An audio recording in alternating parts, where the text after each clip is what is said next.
Survive कर रहे हैं 100 डेज वन चंक पे, जो कि 100 रैंडम लेयर से बना हुआ है। हर दिन एक न्यू लेयर भी अनलॉक होगी, जिसके साथ ही हम न्यू रिसोर्सेस भी कलेक्ट कर पाएंगे। फिर वो डर्ट ब्लॉक से लेकर डायमंड तक कुछ भी हो सकता है, या फिर नेदराइट भी। एंड हाँ, ये जितना आसान लग रहा है उतना है नहीं। इस वर्ल्ड में सर्वाइव करना इतना मुश्किल है कि हमें कई दिनों तक तो कॉबलस्टोन और वाटर जैसे बेसिक रिसोर्सेज भी नहीं मिल पाएंगे। सो ये one chunk normal one chunk से बहुत ज्यादा डिफरेंट था। यहाँ पे ट्रीज, एनिमल्स एंड विलेजर्स तो थे, बट नॉर्मल वन चंक की तरह यहाँ पे वाटर सोर्स नहीं था, शुगर केन्स नहीं थे, और ना ही कोई नेदर पोर्टल और चेस्ट थी। सो हमेशा की तरह मैं सबसे पहले यहाँ से वुड कलेक्ट करता हूँ। एंड अपने पास डिफरेंट टाइप के वुड थे, जैसे कि ओक, बर्च एंड यहाँ पे स्प्रूस की सैपलिंग भी लगी हुई थी, बट वो अभी ग्रो नहीं हुई। बट से यहाँ से सारा वुड कलेक्ट कर लेता हूँ एंड उनकी मदद से मैं क्राफ्ट कर लेता हूँ बेसिक से वुडन टूल्स। एंड अभी कुछ दिनों तक तो हमें इन्हीं बेसिक टूल के साथ काम चलाना पड़ेगा। लगे हाथों में कुछ बोर्ड्स भी क्राफ्ट कर लेता हूँ एंड उनकी मदद से मैं इन विलेजर्स को कैप्चर कर लेता हूँ, क्योंकि यार ये बहुत छोटा एरिया है एंड मैं नहीं चाहता कि ये लोग नीचे गिर जाए। मैं तो तेरे को हरामी समझता था, तू तो राम निकला रे, देव मानुस निकला। क्योंकि अभी हमें इन लोगों की बहुत ज्यादा जरूरत है एंड इनसे हमें बहुत सारे रिसोर्सेज मिल सकते हैं इस वन चंक पे सरवाइव करने के लिए। लेकिन हाँ, अपना काम निकल जाने के बाद आगे भले ही हम इन लोगों को यहाँ से फेंक सकते हैं। अबे साले, हरामी मानुस 2 दिन में पलट गया। इस वन चंक पे जितने भी ग्रास होते हैं उन सबको मैं ब्रेक करता हूँ, ताकि उनसे हमें बहुत सारी सीड्स मिल जाए एंड उनकी मदद से हम आगे जाके अपने लिए फार्मिंग कर सके। क्योंकि ये डे 1 है तो हम अपने एक लेयर को माइन कर सकते हैं। तो मैं फटाफट से अपने पहली लेयर को माइन करके देखता हूँ एंड भाई साहब, यहाँ पे होते हैं नेदराइट ब्लॉक सेकंड लेयर में। लेकिन भाई यार कोई फायदा नहीं, क्योंकि हम इस वुड पिकैक्स से इन नेदराइट ब्लॉक्स को माइन नहीं कर सकते एंड ना ही कलेक्ट कर सकते हैं। भाई इससे भी अनलकी चीज और क्या ही हो सकती है। अपने पास नेदराइट के ब्लॉक्स है, बट हम उन्हें कलेक्ट नहीं कर सकते। अपने पास वाटर बकेट तो नहीं थी, बट मैं बिना वाटर बकेट की एक छोटा सा वीट फार्म बना लेता हूँ, क्योंकि अगर हमें उससे थोड़ा बहुत भी फूड मिल गया तो हमारी बहुत ज्यादा मदद हो जाएगी। फिर मैं एक चेस्ट क्राफ्ट करके अपने एक्स्ट्रा आइटम्स को उसमें रख देता हूँ एंड नाइट होती है, अपनी कुछ सैपलिंग्स भी ग्रो हो जाती है, तो मैं उससे वुड कलेक्ट करता हूँ एंड उनकी मदद से बहुत सारी स्लैब्स क्राफ्ट करके अपने वन चंक को थोड़ा सा एक्सपांड करता हूँ। एंड इसी के साथ नेक्स्ट डे भी हो जाता है। तो ये है डे 2 एंड अब हम माइन कर सकते हैं अपनी सेकंड लेयर। तो मैं निकल जाता हूँ नेदराइट ब्लॉक को इस वुडन पिकैक्स से माइन करने के लिए। एंड भाई अब इस वुडन पिकैक्स से इस नेदराइट ब्लॉक को माइन करने में घंटों लगने वाले हैं। A few minutes later. 2 hours later. 2 hours. And finally हमने इन सारे नेदराइट ब्लॉक्स को माइन कर लिया है एंड शायद से ये जो सेकंड लेयर है वो पूरी बोन ब्लॉक से बनी हुई है। एंड ये बोन ब्लॉक अभी के टाइम पे हमारे बहुत ज्यादा काम आने वाले हैं। एंड ये कलेक्ट कर लिया हमने कुछ बोन ब्लॉक्स। एंड ये जो थर्ड लेयर है वो शायद स्नो ब्लॉक्स वाली लेयर है, जो कि हमारे कोई काम नहीं आने वाली। एंड आई होप कि अपनी जो थर्ड लेयर होने वाली है स्नो ब्लॉक्स के बाद वाली, उसमें हमें कुछ तो अच्छा मिल जाए, जैसे कि आयरन या फिर और भी कुछ अच्छा। अपनी सारी सैपलिंग्स फिर से ग्रो हो गई थी, तो मैं और थोड़ा वुड कलेक्ट कर लेता हूँ एंड उनकी मदद से मैं क्राफ्ट कर लेता हूँ fence and fence gate. And फिर मैं बिल्ड करता हूँ अपने एनिमल के लिए एक छोटा सा बान। एंड अपने पास बोन ब्लॉक्स तो थे ही, तो उनको कन्वर्ट करता हूँ मैं बोन मिल में एंड उनकी मदद से अपने वीट को ग्रो करके उनको कलेक्ट कर लेता हूँ एंड फिर वीट और सीड्स का लालच देके अपने सारे एनिमल्स को अपने बान के अंदर ट्रांसपोर्ट कर देता हूँ। अभी तक अपना स्प्रूस ट्री ग्रो नहीं हुआ था, बट क्योंकि अपने पास बोन मिल था ही, तो उसकी मदद से मैं अपना स्प्रूस ट्री को ग्रो कर लेता हूँ। एंड ये मेरा फेवरेट ट्री है, क्योंकि इससे हमको बहुत सारा वुड भी मिलता है एंड ढेर सारी सैपलिंग भी मिलती है एंड ये बिल्ड्स में भी बहुत मस्त लगता है। तो अब फटाफट से अपना न्यू वुड टाइप कलेक्ट कर लेते हैं। इसी के साथ एक और सुबह हो जाती है एंड मैं बहुत ज्यादा क्यूरियस था कि अपना नेक्स्ट ब्लॉक क्या होने वाला है। एंड जैसे ही मैं स्नो ब्लॉक को ब्रेक करता हूं तो भाई यहाँ निकल जाते हैं ग्लो स्टोन, जो कि हमारे किसी काम के नहीं है। स्नो ब्लॉक्स तो हमारे किसी काम में नहीं आने वाले, बट ये जो बोन ब्लॉक्स है ये हमारे बहुत ज्यादा काम में आने वाले हैं, क्योंकि इनकी मदद से हम अनलिमिटेड फूड और वुड दोनों कलेक्ट कर सकते हैं। इसलिए मैं कुछ शवल क्राफ्ट करता हूँ एंड यहाँ से सारे snow blocks and bone blocks को कलेक्ट कर लेता हूँ। सो इस वन चंक से इन snow block and bone block को कलेक्ट करने में नाइट हो जाती है। एंड तुम लोग बस चेक करो कि हमें यहाँ से कितने सारे snow blocks and bone blocks मिले हैं। एंड भाई अब हम जब चाहे जितना चाहे उतना फूड और वुड कलेक्ट कर सकते हैं। एंड भाई मैं ऑनेस्टली बता रहा हूँ, इन वुडन टूल्स के साथ काम करना बहुत ही ज्यादा इरिटेटिंग है भाई। घंटों लग जाता है एक एक ब्लॉक माइन करने में। बोन मिल की मदद से मैं थोड़ा और वीट ग्रो करता हूँ एंड फिर उन्हें कलेक्ट करके उनकी मदद से मैं एनिमल्स की ब्रीडिंग कराता हूँ एंड साथ ही साथ अपने लिए भी कुछ ब्रेड्स क्राफ्ट कर लेता हूँ। इसी के साथ डे 4 भी स्टार्ट हो जाता है एंड इस बार हमें मिल जाता है अपने 4th लेयर में डीप स्लेट। एंड भाई ये बहुत अच्छी बात थी कि हमें डीप स्लेट मिल गया। डीप स्लेट को माइन करने के बाद ये कन्वर्ट हो जाता है कोबाल्ट डीप स्लेट में एंड इसकी मदद से हम अपने लिए स्टोन टूल्स बना सकते हैं। सो सबसे पहले तो मैं यहाँ से सारे ग्लो स्टोन को कलेक्ट करता हूँ। उसके बाद मैं यहाँ से कुछ डीप स्लेट को कलेक्ट करके उनकी मदद से क्राफ्ट कर लेता हूँ एक स्टोन की पिकैक्स एंड फिर बचे हुए डीप स्लेट को कलेक्ट करता हूँ। एंड ये कलेक्ट कर लिया मैंने बहुत सारे डीप स्लेट। सो अपने पास अब स्टोन टूल्स भी है, एक अच्छा सा वुड सोर्स भी है एंड उन्हें ग्रो करने के लिए बहुत सारा बोन मिल भी है। तो अब मैं कलेक्ट करता हूँ बहुत सारा वुड, लिटरली बहुत सारा, एंड उन वुड की मदद से मैं बनाने जा रहा हूँ एक मॉब ग्राइंडर। एंड तुम लोगों को तो पता है इस वर्ल्ड में मॉब ग्राइंडर क्या ही ओपी वर्क करता है एंड हमें उससे बहुत सारे रिसोर्सेस मिल सकते हैं।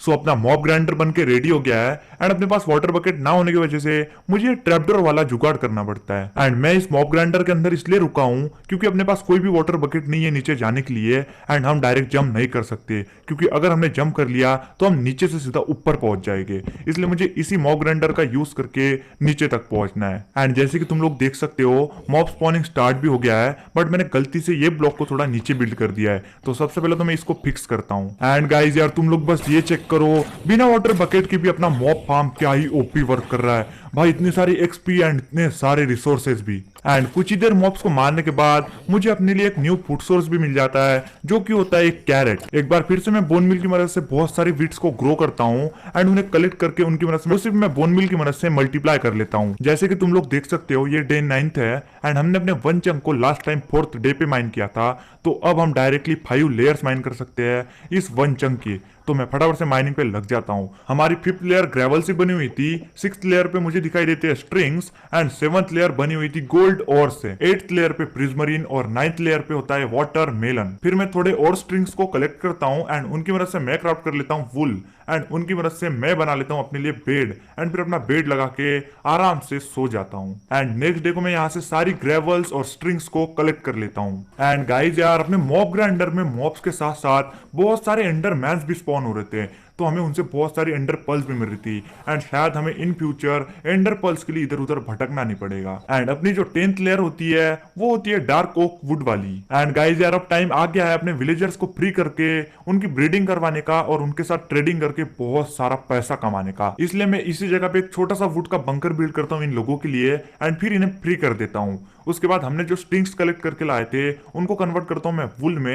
एंड उनकी मदद से मैं क्राफ्ट कर लेता हूँ बहुत सारे बेड्स एंड अपने पास बहुत सारा फूड भी था तो वो भी मैं इन लोगों को दे देता हूँ ताकि ये लोग ब्रीडिंग करें। सो डे 11 बहुत देर से हो गया था बट मैं अभी अपना 11th ब्लॉक माइन कर रहा हूँ एंड जैसे कि तुम लोग देख सकते हो 12th लेयर पूरी एमरल्ड ब्लॉक से बनी हुई है। एंड फिर फाइनली मैं 2 फ्लेचिंग टेबल क्राफ्ट कर लेता हूँ एंड उनकी मदद से अपने दोनों विलेजर्स को जॉब देता हूँ फ्लेचर की एंड फिर स्टिक के बदले में उन दोनों से मैं बहुत सारे एमरल्ड्स की ट्रेडिंग कर लेता हूँ। एंड इसके साथ अपना डे 11 भी खत्म हो जाता है। डे 12 को मैं अपने एमरल्ड ओर को माइन करके देखता हूँ एंड डे 13 को अनलॉक होगी हमारी 13th लेयर जो कि बनी हुई है श्रूम लाइट से। फिर मैं और बहुत सारी स्टिक्स क्राफ्ट करता हूँ एंड उनके बदले में अपने विलेजर के साथ ट्रेडिंग करके उनसे ढेर सारे एमरल्ड्स ले लेता हूँ। एंड इसी के साथ डे 12 भी खत्म होता है। एंड ये देखो भाई यहाँ पे कौन स्पॉन हो गया, अपना छोटा सा आयरन फार्म। तो फटाफट से इसको पेलते हैं एंड इससे कलेक्ट करते हैं आयरन और उन्हीं आयरन की मदद से मैं एक स्मिथिंग टेबल क्राफ्ट कर लेता हूँ। उसके बाद मैं सीधा आ जाता हूँ माइनिंग करने के लिए एंड अपने श्रूम लाइट को माइन करने के बाद डे 14 को अनलॉक होने वाली है पर्पल कंक्रीट पाउडर वाली लेयर। क्राफ्ट किए हुए स्मिथिंग टेबल की मदद से मैं एक बंदे को जॉब देता हूँ टूल स्मिथ की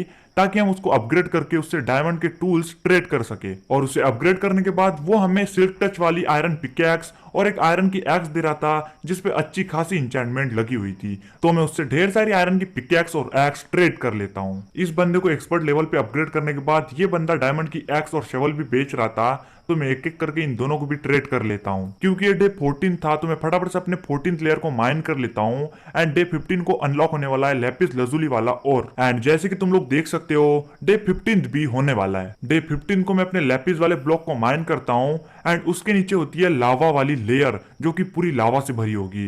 एंड भाई अगर अपने पास वाटर बकेट होती ना तो हम इजीली कोबलस्टोन जनरेटर बना सकते थे। भाई हमें वाटर की बहुत ज्यादा जरूरत है। अभी हमें अपने विलेजर से बेसिक रिसोर्सेज तो मिल गया है जैसे कि आयरन और डायमंड के टूल्स, बट अब ये लोग बहुत ज्यादा भसड़ मचा रहे हैं इस छोटी सी जगह पे क्योंकि ये लोग कर रहे हैं बहुत ज्यादा ब्रीडिंग एंड ये जगह है बहुत ही ज्यादा छोटी एंड ये इनके लिए बहुत ज्यादा कम पड़ रही है। इसलिए मैं फटाफट से अब कलेक्ट करता हूँ बहुत सारा वुड एंड फिर हम बनाते हैं इनके लिए रहने के लिए एक न्यू जगह।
एंड यहाँ पे अपने विलेजर्स बड़े आराम से अब रह पाएंगे। एंड फिर मैं आयरन की मदद से 2 वाटर बकेट क्राफ्ट कर लेता हूँ। एंड क्योंकि हम पिछले 12 दिनों से अपने ट्रेडिंग हॉल को बिल्ड करने में बिजी है तो हमने पिछले 12 दिनों से कोई भी माइनिंग नहीं की थी, तो अब हम डायरेक्टली अपने 1 चंक के 12 लेयर्स को माइन कर सकते हैं। तो सबसे पहले तो मैं यहाँ से अपनी 2 लावा बकेट्स कलेक्ट करता हूँ एंड उसके बाद आगे माइनिंग कंटिन्यू करता हूँ। नेक्स्ट 2 लेयर्स होती है नेदरराक और डियोराइट वाली एंड उसके बाद होती है स्पंज वाली। एंड इसे देख के भाई मैं बहुत ज्यादा खुश हो जाता हूँ क्योंकि मुझे लगा था ये वेट स्पंज है जिसकी मदद से हम वाटर कलेक्ट कर पाएंगे, बट यार ये नॉर्मल स्पंजेस होते हैं। फिर होती है बुक शेल्फ और केक वाली लेयर एंड उस केक वाले लेयर के नीचे होती है आयरन ओर वाली लेयर। एंड भाई हमें इसी का तो इंतजार था एंड अब हमारे पास हो जाएंगे बहुत सारे आयरन इंगट्स, लेकिन इन्हें मैं अभी नहीं कलेक्ट करने वाला था। फिर मैं नाइट टाइम का फायदा उठा के अपने सारे विलेजर्स को उनके न्यू वाले ट्रेडिंग हॉल में ट्रांसफर कर देता हूँ।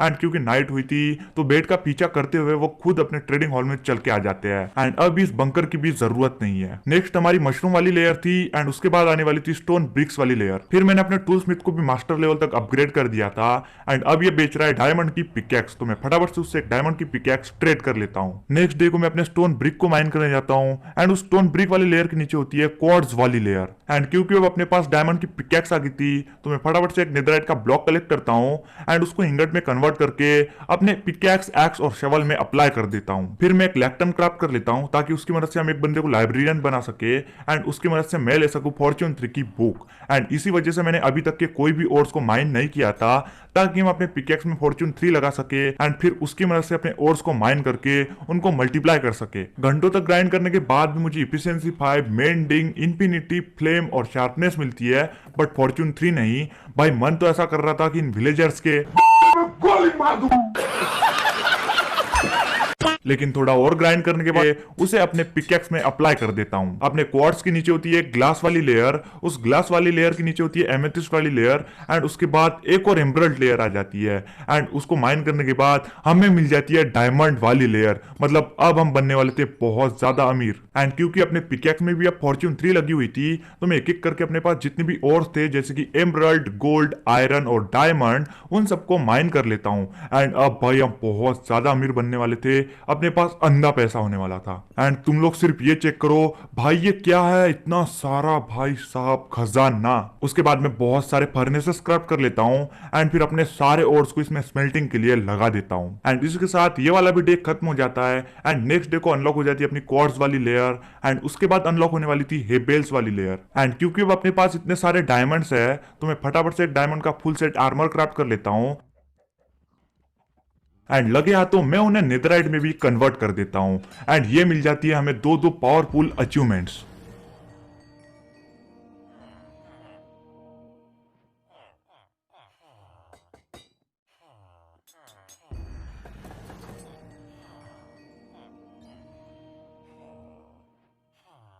अपनी हेबेल्स वाली लेयर भी अनलॉक हो जाती है तो मैं फटाफट से जाके बहुत सारी हेबेल्स कलेक्ट कर लेता हूँ एंड अब अपनी फूड की प्रॉब्लम भी खत्म हो जाएगी। इसी के साथ अपने वर्ल्ड में बारिश स्टार्ट हो जाती है एंड ये बहुत अच्छा मौका है अपने लिए वाटर कलेक्ट करने का। तो मैं क्राफ्ट करता हूँ बहुत सारे कोल्ड्रोन एंड इन्हें लगा देता हूँ एंड इसके अंदर अपना रेन वाटर कलेक्ट होते रहेगा।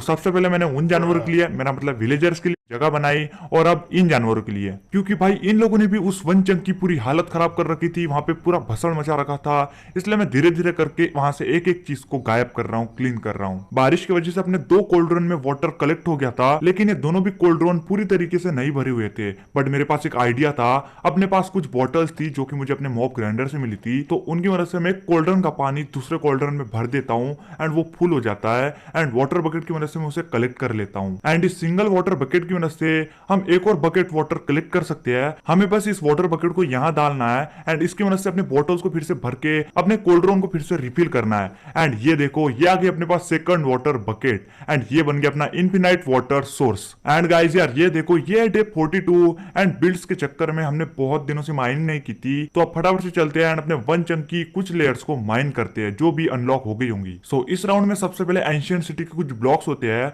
उसके बाद एक बार फिर से बुक शेल्फ आ जाते हैं एंड बुक शेल्फ के बाद होते हैं कोल ओर्स एंड कोल ओर्स के बाद होते हैं एंड सिटी वाले ब्लॉक्स जिससे एंड सिटी बनी होती है। एंड सिटी वाले ब्लॉक्स के बाद होता है रेड वुल एंड उस रेड वुल के नीचे होता है भाई हॉपर्स। एंड भाई हॉपर्स वाली भी लेयर है कि इसमें, और पता नहीं क्या क्या देखने के लिए मिलेगा। और हॉपर वाली लेयर्स के नीचे होती है टब ब्लॉक वाली लेयर। सो मैं यहाँ से बहुत सारी बुक शेल्फ एंड लगे हाथ तो यहाँ से बहुत सारा कोल भी कलेक्ट कर लेता हूँ जिसकी हमें बहुत ज्यादा जरूरत थी। इसी के साथ नाइट हो जाती है तो मैं फटाफट से अपना बेड लगा के सो जाता हूँ एंड नेक्स्ट डे को अपने टब ब्लॉक्स के नीचे मुझे दिखाई देता है कॉपर वाला ब्लॉक, मतलब उसके बाद की जो लेयर है वो कॉपर ब्लॉक से बनी हुई है। क्योंकि अब अपने पास अनलिमिटेड वाटर सोर्स है और लावा तो अपने पास पहले से बहुत सारा पड़ा है, तो अब हम कोबलस्टोन जनरेटर बना सकते हैं। तो मैं फटाफट से अपने लिए कोबलस्टोन जनरेटर बना लेता हूं जिसकी मदद से हम फाइनली अपने इस वर्ल्ड में स्टोन और कोबलस्टोन कलेक्ट कर पाएंगे। एंड अपना कोबलस्टोन जनरेटर बहुत ही अच्छी तरीके से काम कर रहा है एंड भाई इतने दिनों के बाद फाइनली अपने पास कोबलस्टोन आ गया है। फिर मैं फटाफट से अपने विलेजर्स के पास जाता हूँ एंड अपने टूल स्मिथ से मैं कुछ सिल्क टच वाली पिकैक्स को ट्रेड कर लेता हूँ एंड फिर उनकी मदद से मैं कलेक्ट करता हूँ बहुत सारा स्टोन।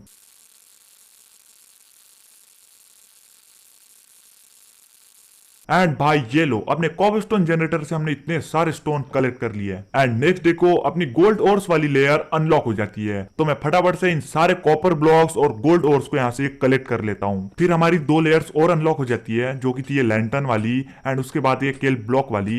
एंड भाई अब मैं तुम लोगों को ये लेयर्स बता बता कर थक गया हूँ, तो अब मैं तुम लोगों को सिर्फ जरूरी लेयर्स बताया करूंगा एंड बाकी की जो नॉर्मल लेयर है उनको मैं स्किप कर दिया करूंगा। एंड क्योंकि अब अपने पास बहुत सारी